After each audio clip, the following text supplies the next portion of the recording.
Alrighty, guys, it is August, but we are going to bring you a snowmobile podcast today because there's some big news in the snowmobile industry with gear drops, snowmobile stuff, like actual sled stuff. So we are going to just kind of assess about it and see what's going on. We're going to talk about it anyway. So we said, let's roll the cameras and let's assess. So that's what we're going to do. Look, I don't want to talk. How you try and press the kid and really you was soft. All right, guys, welcome back to another episode of Let's Assess. So today, as always, it's me and AJ taking on another one. What's up, guys? Welcome back. With things starting to kind of heat up with 24 drops coming out and Heyday's right around the corner and people starting to prep for that and get excited. We just wanted to bring something out and talk about some of the things we've been seeing and hearing and just kind of give it back and forth about what we're seeing and hearing. So yeah, guys, let us know if you're going to Heyday's. I'm just curious how many of you guys are going to Heyday's, and we figured that we've been doing some hunting content, and with hunting kind of in full swing right now, we've done a lot of it, but we know not everyone does hunt who listens. So we're going to talk about snowmobiles today. So again, leave in the comments, DM us if you guys are going to Heyday's. We've kind of tossed the idea around. It's kind of a tough time of year for us to leave here, but we're curious who's going. So that's the first thing. Yeah, unfortunately this year I don't think we're going to make it out, but it lands here in Colorado. We have muzzleloader season, and it's right in the middle of archery season. Obviously, Brent's an archery hunter. I'm a muzzleloader hunter, so it's really hard that time of the year for us to sneak out there. I know a couple of years it lands on our dates to where we could maybe make it happen, and hopefully, in the future we will be coming out and seeing everybody at a Heyday's. Yeah. So expo season is coming up. Yeah, expo season's all the coming. expos. I believe we'll be hitting Denver for sure. Yeah, Denver. Seen the dates of when Salt Lake is, but maybe we'll try to sneak over to that one for the day or something. Yeah, I'd definitely like to go to Salt Lake. Yeah, I've never been to that one, so I think that'd be a pretty sweet one to attend. Yeah, it used to be so exciting for us to go to expos because that was the first time that we ever saw any of the new stuff. And now it's not the case. It's like you see it on Instagram 5 months before, the expos even start. So they're not as exciting, but it's still good to get out and like just see everyone that you've been, chatting with on Instagram and just make new contacts and actually see it in person, I guess. Yeah, the mingling is, I think the best part of it. But yeah, getting your actual physical hands on it, seeing what it is, what the changes are. But yeah, with social media anymore, it seems like you just see everything come out. Like right now, we're going to talk about, the gear drops and stuff. And we've already seen the colorways. We've already seen what it is. Everybody's pretty much seen the way snowmobiles are, the colorways of that. But this will be your first look to actually see them on hand, firsthand, I feel like. So it's always, you got to do it. It's exciting. If it's close to you, it's worth going to an expo, I feel like, or Heyday's for that matter. Yeah. Alrighty. So the first thing that's kind of happened here that we're talking about is we're not completely set on gear this year. We're talking about gear.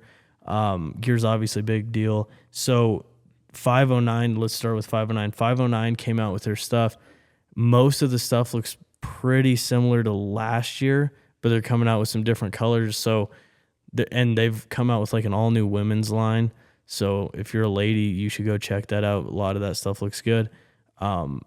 But we go back and forth. I think the 509 stuff looks good. Some of their colors this year I like a little bit better, but they're more like brighter. I tend to go with like more neutral colors, but I like some of the stuff they have coming out, and we'll see what I run next year. And then has Fly come out with their stuff? I haven't seen. They dropped some 2024 stuff, but I don't think there was no big changes in the 2024 Fly lineup. I'm pretty sure. I don't know if. Was it just different colors? Yeah, I think it's just like different colors, and they changed they got a brand new helmet, a smart helmet. Oh yeah, talk about that. That's kind of cool. Yeah, so they dropped a new helmet. They've had a helmet around for a while. It's the Formula, and the Formula is it's arguably probably one of the best helmets on the market. There's a couple others out there that definitely are equivalent and just as safe, but as far as a safety factor, they upped it with this smart helmet. And what it is it's got a chip in the back of it. It sits right in the back of your head, and it measures the amount of G-forces when you have a wreck and things like that. And if you pay for the service, I think it's like $7 or $8 a month, it records the whole time when you're riding. Obviously, you have to charge it, turn it on, all that. But it records it, and if you have a wreck, it records the impact so you know, or the doctors can know where the impact may be. They can get ahead of it if you have a brain problem or something like that. They can check you out better if it's a major wreck. Whack a tree, it'll tell you where the impact was so they can get on it faster. And it also will alert local authorities. If you have it, there's a certain limit that it has to be G-force wise of hit, and then they'll let the local authorities know, and you can have an emergency contact in there, and it'll let them know, like, hey, you had a big wreck, you might want to keep an eye out on them or whatever. So really cool feature. Another thing that's really cool about it is if you're already buying an expensive helmet, one of those top safety ones, I know 6D has one, Fly has the Formula. Price wise, it's $100 more, and then there's the monthly fee for the service, just like everything we have. But dude, the monthly service things are getting out of control. it's everything you have. Like I just heard in the car world, BMW is in one of the countries, they're doing monthly charges for heated seats. I heard that too. That's really unfortunate. I mean, so I got a newer GMC, and it's, you got the OnStar. That's how you can start it off your phone and unlock it off your phone. And then you got to have the Sirius if you want any sort of like radio or Wi-Fi stuff. So it's like they've separated it in certain ways to make you have to pay for everything. And they have the base prices for stuff, but it's still, by the end of the day, you're paying $50 to $100 for every service. It seems like, So the big thing I wonder with that helmet is, I wonder how much it weighs, because I wasn't running a carbon fiber helmet. I was running like a, whatever it is, normal plastic helmet from 509. Yeah. And when I started riding a lot, like a couple years ago, I was riding like 4 to 5 days a week. Yep. You could tell a huge difference with a way lighter helmet. I mean, your neck didn't ache and you didn't get fatigue as much. And when you got in wrecks, it wasn't as whippy. So I wonder how heavy that is. So me as a helmet I think the helmet is the most important part of your gear. Honestly, I'm a big helmet comfort person, and the carbon, the Formula helmet, it's a full carbon shell, and it is the lightest helmet on the market. And I believe the chip keeps it still the lightest helmet on the market. Really? Yep. It's a full carbon fiber shell. And then instead of having like the foam and everything in it, it's got Rheon technology, which is it's a rubber, and it's supposed to take the impact and absorb it, but it doesn't need to be the whole thing in rubber. So it's just little pieces in there. And the thing is feather light. It's incredible. It's interesting because it seems like in the dirt bike, well, like the football world, helmets, the technology has been tested and all kinds of stuff. Concussion gel, like some of them have flexing pieces on the top to reduce concussions. They have air, all kinds of stuff. With dirt bikes, I feel like it's going that way. You're starting to see a lot of like really expensive dirt bike helmets that have all this technology in them.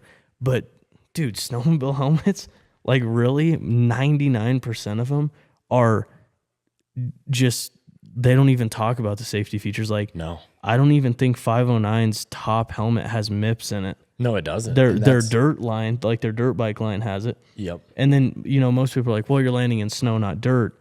It's like, that's true, but at the same time, it's like the wreck I had last year, dude. Yep, that it's hard. On snow, that could have killed me. Yep.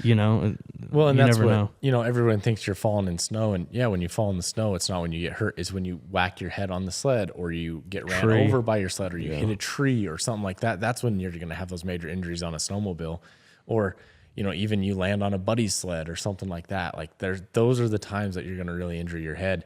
And you're 100% right. The snowmobile industry hasn't focused enough on helmets, I don't feel like.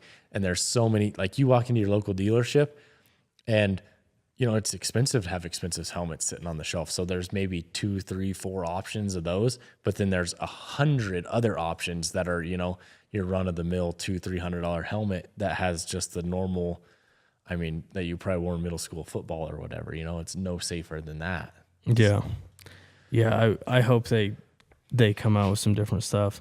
Yeah, and Fly, it's really cool what they've done. So you don't have to pay the price for the Formula helmet to get that same technology. Now it's going to be a little heavier, but when I say a little heavier, it's like little heavier. They have a composite carbon fiber. It's a CC helmet, and it's the same formula. It's got all the safety stuff in it. You can't get the safety chip in it, but you can get the same like Rheon technology, all that in it. And I think its price point's like $400 or something like that. I mean, it came down cheaper when they released this newer one. So you can get into that technology a lot cheaper now. And I think it's well worth it for anybody that doesn't have a good safe helmet for sure. Yeah. So then, so 509 came out with their gear. Which there's a lot of stuff. Yeah, and then KLIM came out with their stuff. I don't know the KLIM lineup quite as well. I feel like KLIM is starting to step it up with the look of their gear. Yeah, they're starting to get a little more relevant with, some colors.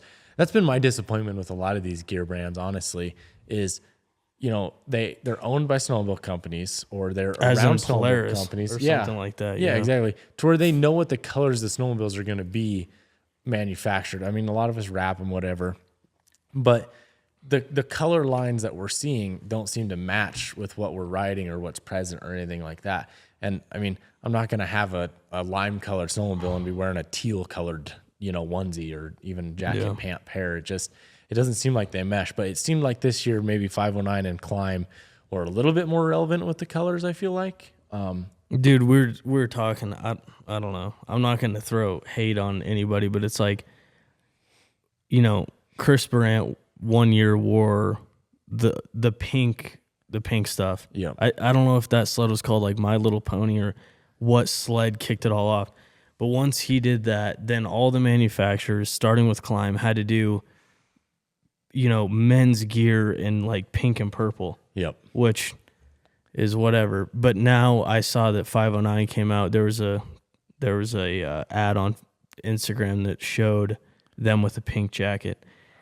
Just like they can't come out with like, I don't know.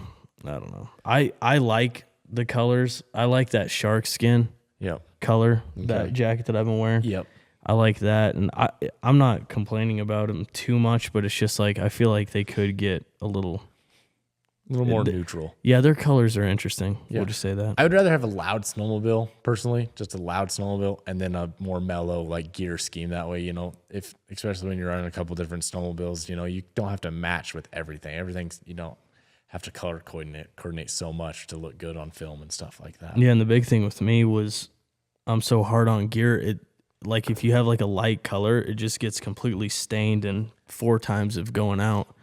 Well, that's the thing. When you ride as much as we do, I mean, I think you were over 1,500 miles last year. I put on at least 1,500 miles last year. Yeah, I was like almost at 2,000 or 2,200. And that's with a full-time job. Exactly. And I mean, that's, some of it is some trail miles here and there and stuff like that. I mean, I definitely ran over and had lunch at a place one day and stuff just like that. But majority of those miles are backcountry miles, bouncing through trees, guiding, pulling on skis, getting ran over, stuff like that. And you get a few days in and those bright colors are just like dark and black and grease and oil all over you. I mean, you don't work on your snowmobile, but you oil it and fuel it and stuff when you're in your gear, it seems like. And it starts looking dingy after a few rides. And I'd rather have a little more dark gray, black skier options. I know KLIM all of them have like a black option, it seems like. I know coming from the Fly side, they have a series that it's more black and gray and stuff like that. So that's definitely what I'm going to run more towards potentially this year if we go down that, or if I go down that route again. Yeah, you were bright last year. Yeah, I had bright green everywhere, and then it just got filthy. But I mean, it does look cool, but it's just like I can't keep that stuff clean. Yeah. And with your racing background, it kind of looks cool. It does. I know you're a racer. I know that feels more my way to be that bright, flashy out there. But it just after wearing it and getting so dirty and stuff all the time, keeping it clean has been my struggle. I'm a big clean freak about that. And the more times you wash it, the more wear on it, and the less waterproof it is. And the next thing you know, by the time you get to springtime, you get a little like rain on you or something. You're like sopping around, and I hate that aspect of it. But I'm really unsure, gear this year. It's kind of cool seeing what they did come out with, but man, there's just nothing necessarily out there grabbing my eye of like, I really need this. It doesn't seem like there's any big innovation in the industry. It doesn't seem like there was any big changes in anything. But as far as, just bold new graphics, it's just new colors, it seems like. Yeah. Yep. But the thing with me is the pants, dude. Like, oh my God, I'll go out I wear knee braces, like a full on brace. And so my pants hitting running boards and stuff, they cut in, you know, Yep. a month of riding, I have 50 cuts on my pants. Yep. Which isn't really the manufacturer's fault unless you're going to put like some sort of material that's really, really rigid, but it is what it is. Yep. And I mean, that might be one thing, you know, I know a pair of the pants that Fly makes, and this might be in other manufacturers too. I've never looked, but if you do have that problem wearing in the knees, the snow bike stuff, they put the leather there because you're gripping on the aluminum of the bike and the plastic right there, and it cuts their pants. So they put a leather patch inside the knees. I know Fly has a pair, it's all leather on the inside, and it doesn't. I wore them when I raced because it gave me a little more grip on the seat with the seat grippers. So I always wore those when I was racing. Yeah, we need to figure something out. Yep. Or just get a couple pairs of pants. Shout out to 509. Okay, the next thing, sleds. So I just saw a guy that picked up his 24, the mint green free ride. Ski-Doo free ride? Nice. Yeah. Those I'm are like, sharp. Dang, dude, that's crazy that they're coming this early. It's like, why couldn't you just meet in the middle and get them half, you know, like last year they came in February. This year they're coming out in July and August. It's like, can you just find a... Yeah, let's just get them in November. But I won't complain about that. I'd rather have them way early. I'd rather have them come in June than come in February because, God, by the time you get it, by the time you get it built and everything, the season's pretty much over.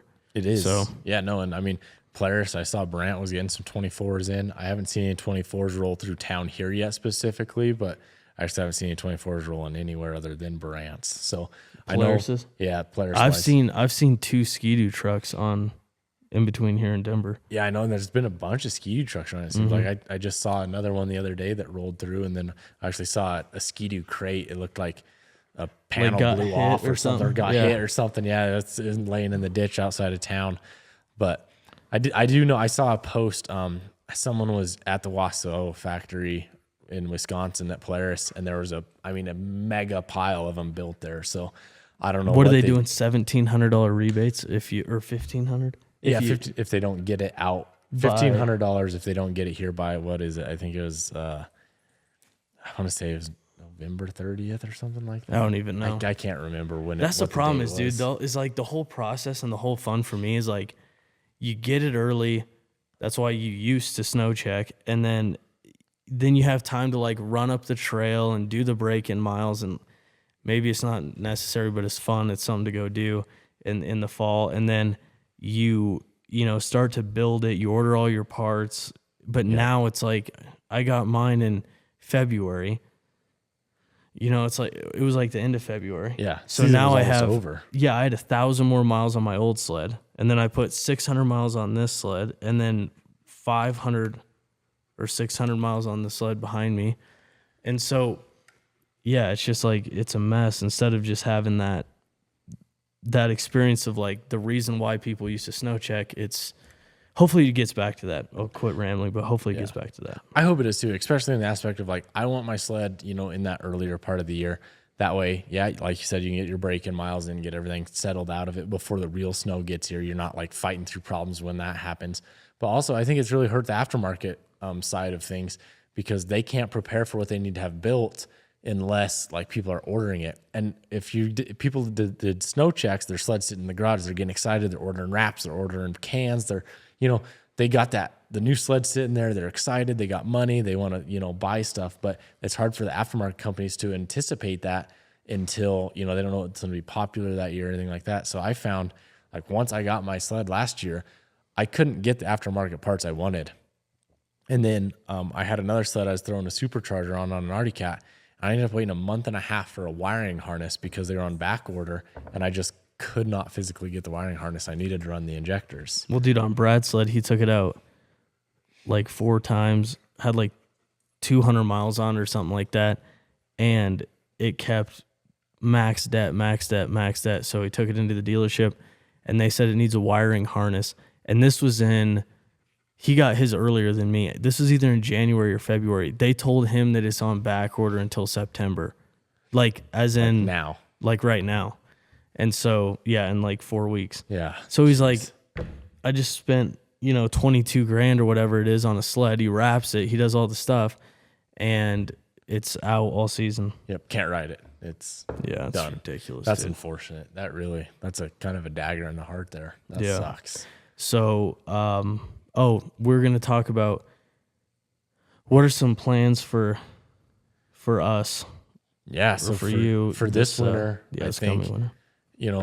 the goals are going to be a little different than last year. We'll get more into goals, I feel like, as it gets closer, but we're especially planning, me and Brent both are going to plan a trip, and we're going to start here in Craig, Colorado, and we're going to work our way up through Montana, Idaho, Wyoming, Montana, Idaho, all the way up that way, ride a few different places, and then our goal is to land somewhere in Canada. We don't know where we're going to land in Canada yet, but hopefully we'll get that figured out and established, and we're just going to make a week and a half or something and ride as many places as we possibly can and see some new country. We've never really expanded that far out of the realm, and want to go see what the world has to offer, and especially ride Canada. I'm excited about that. I've never been up there and want to go see what the mountains bring. Yeah. We were trying to do a Canada trip last year, and it just didn't pan out. People had work these days, and you know how it is. But hopefully this year we can get everything dialed in and get dates and everything like that. So if you have any recommendations on where to go from anywhere from Colorado to Canada that's good riding, let us know. And for those of you guys who, maybe we could do a couple meetups with people. Yeah. And shoot pods on the way and just kind of hang out. Yeah, that's the goal. Hopefully we'll be able to shoot some pods along the way to bring out, and hopefully hit some people along the trail, and then ride with a few different people as well, and do a couple meetups at some places and have some fun with it. Another thing I'd like to do this winter is go ride somewhere in Utah. I don't think it'll be a part of that trip just because we're really just trying to make it up to Canada and hit a few places along the way. But I want to make a weekend trip, go ride some cabin in Utah or something like that. Yeah, I don't know really where any of the riding is in Utah. I don't have a clue either. But dude, it's so good. What was that? I think maybe that Park City area or something like that. Yeah. Somewhere in there. I was there last winter. Nice. It didn't have near the amount of snow that we had here. Yep. Do you see that's the problem is when you live in a place like this, we have literally world-class riding. For those of you who don't know, we have Rabbit Ears Pass, which a lot of people even in the East know where that is, outside of Steamboat Springs. We have that. We have Buffalo Pass. We have all of North Route is good. Hans Peak, all around there. We have the flat tops. Flat tops. Yeah, we have our range up here, Black Mountain. Yeah. Yeah. Yeah. No endless world class. No endless of spots to go ride. It's just where if you wake up and you want to go ride somewhere new, you go this way. Or you wake up the other day, you want to go this way. There's no endless of where we want to go. We get kind of spoiled where we're at. So and then you don't end up going anywhere. No, you don't want to, especially because so many people chase storms. But it's man, if we just wait another couple of days, we'll have another storm rolling through. It seems like. Yeah, it was a fresh reset every day or every weekend this year. Dude, it was dumping. Phenomenal. And so it's Montana hasn't got quite as much snow as us. Yeah, Idaho hasn't. Yeah, Wyoming has. It's then why are we gonna waste a bunch of time and a bunch of money and sit in a car when it's we could go 20 minutes from our doorstep, get into a hole we've never been in before, and have just as much fun, if not more fun, and the snow's better. So we're gonna get away from that. Last year I branched out a little bit around here because normally you just ride black, but we went to quite a few places around here, and we had a lot of fun doing it, and we're gonna continue to do that. But I really want to go to other states and stuff. Yep. No, I think we just got to push ourselves, and no matter how good our snow is here, we just got to set a date. We're going to go do this, and we're just going to force ourselves out of our comfort zone and go get it done. Yep. So, well, awesome. I think that's about it for what's coming this snow season. We have 90 million more podcasts to go, but this one we just kind of want to talk on new cool stuff coming out and what kind of our plans are, and just reach out to you guys. If you have any recommendations, if you want to ride with us, hit us up at Cook Bros on Instagram and at Stofel800 on Instagram. We'll have if you're on YouTube, we'll have the tags on the screen. Yep. And hit us up, let us know. But until the next time, we'll catch you guys on the next one. And let us know. We would love to hear what you guys have to think of our trip and where we should go. So see ya.